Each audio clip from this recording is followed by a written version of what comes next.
In this video, I will show how to find the relative maximum and minimum of a multivariable function, and we're going to follow the procedure which is very similar to the process of finding the relative maximum and minimum of a function of one variable.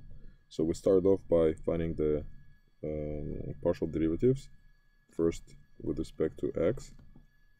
So fx is equal to 12 minus 3x squared, and then we differentiate the function with respect to y, and the partial derivative with respect to y is equal to negative 8y.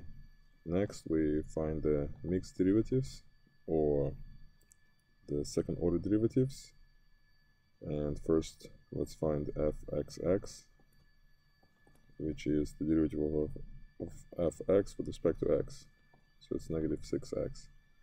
Then we can find fxy, which is the derivative of the derivative with respect to x with respect to y. So since there is no y in the expression, the derivative is equal to 0. Now to find the other mixed derivative, to differentiate fy with respect to x, since there is no x in the expression, the derivative is equal to 0. Here we notice that the two mixed derivatives are both equal to 0, as they're supposed to. And last, we find the derivative of y of fy, which is fyy, so it's negative 8.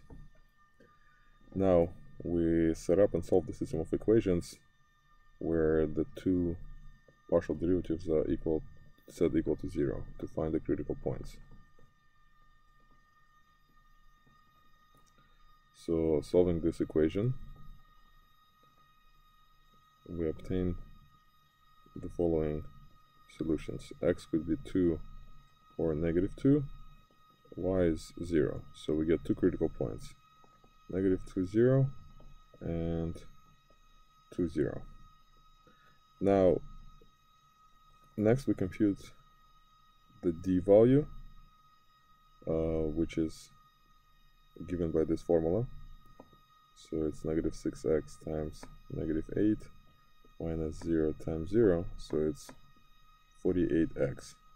And now let's evaluate d first at negative 2, 0. So at negative 2, 0 we have d value equal to 48 times negative 2, which doesn't matter what, but it's negative, meaning when it comes to classifying this point, we conclude that it's a saddle point. Now, what happens at the other critical value? The d value at 2, 0 is equal to 48 times 2, which is positive. And if it's positive, that means we'll have to consider fxx, since fxx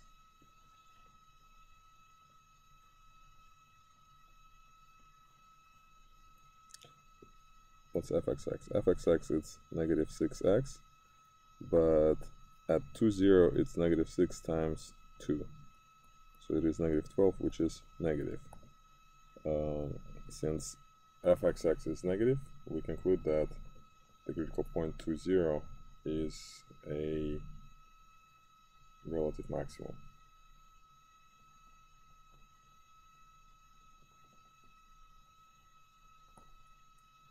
So we found two critical points, one of which turned out to be a saddle point and the other one turned out to be a relative maximum.